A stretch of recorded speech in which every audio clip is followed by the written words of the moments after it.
सिद्धार्थ और हंस की कहानी, जो कि महात्मा बुद्ध से संबंधित है। गौतम बुद्ध के बचपन का नाम सिद्धार्थ था।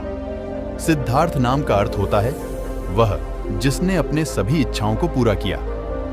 यह नाम उनके पिता राजा शुद्धोधन ने रखा था, क्योंकि जब बुद्ध का जन्म हुआ था तो भी ज्योतिषियों और विद्वानों ने यह भविष्यवाणी की थी कि यह बालक बड़ा होकर एक महान सन्यासी बनेगा। परंतु बुद्ध के पिता राजा शुद्धोधन को यह बात अच्छी नहीं लगी। वे अपने पुत्र को एक महान राजा के रूप में देखना चाहते थे, न कि एक सन्यासी। वे नहीं चाहते थे कि उनका पुत्र फकीरों का जीवन जिए। इसलिए सिद्धार्थ के रहने की व्यवस्था विलासिता से पूर्ण की गई। उन्हें तरह तरह की सुख सुविधाओं से रखा गया। दुख की अनुभूति तक न होने दी, परंतु एक सन्यास के लक्षण तो बचपन में ही दिख जाता है। वे बचपन से ही शांत और सरल स्वभाव के थे। दया और करुणा तो उनके मन में कूट कूट कर भरी थी। अक्सर सिद्धार्थ एकांत में जाकर ध्यान मग्न रहा करते थे।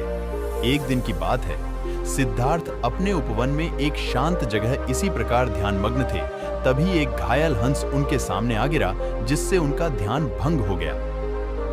जब उन्होंने अपनी आंखें खोली तो देखा कि सामने एक सफेद हंस तीर के वार से बुरी तरह घायल पड़ा तड़प रहा है। उसे देखते ही सिद्धार्थ का मन द्रवित हो उठा और उन्होंने उसे तुरंत उठा लिया। धीरे धीरे वे हंस को सहलाने लगे और फिर पास के सरोवर में जाकर उसका घाव धोकर उसके शरीर से धीरे से तीर को निकाला। तीर निकालते ही वह दर्द से तड़प उठा। तब सिद्धार्थ उसे धीरे से सहलाते हैं और उसके घाव पर पट्टी बांध देते हैं। उसी समय एक ओर से कुछ शोर होता है और उधर से उनका चचेरा भाई देवदत्त आता हुआ दिखाई दिया। सिद्धार्थ के हाथ में वह हंस देखकर बहुत खुश होता है और हंस लेने के लिए सिद्धार्थ के पास दौड़कर आ धमकता है। देवदत्त, सिद्धार्थ, यह हंस तुम्हारे पास है और मैं इसे कब से इधर उधर ढूंढ रहा था। यह मेरा शिकार है, अब जाकर मिला है। सिद्धार्थ, नहीं देवदत्त, यह हंस मेरा है। यह तो कब का दम तोड़ देता अगर मैं समय पर इसका इलाज न करता। देवदत्त, दम तोड़ देता तो क्या, यह तो मेरा शिकार है। मैंने इसे इसलिए तो मारा है। तुम जबरदस्ती मेरे शिकार को हड़पना चाहते हो।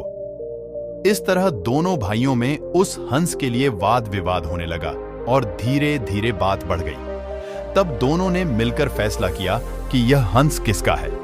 इस बात का निर्णय महाराज शुद्धोधन के पास जाकर ही होगा और दोनों भाई राजदरबार में गए। वहां उन दोनों ने अपना अपना तर्क महाराज के सामने रखा। महाराज शुद्धोधन विचार करके बोले, चूंकि यह हंस देवदत्त का शिकार है, इसलिए इस पर पहला अधिकार देखा जाए तो देवदत्त का है। परंतु सिद्धार्थ ने इसकी जान बचाई है और मारने वाले से बड़ा बचाने वाला होता है, इसलिए यह हंस सिद्धार्थ का हुआ। महाराज शुद्धोधन का निर्णय सुनकर सिद्धार्थ की आंखों में एक चमक आ गई और वे उस हंस के शरीर पर धीरे से अपना हाथ रख सहलाने लगे।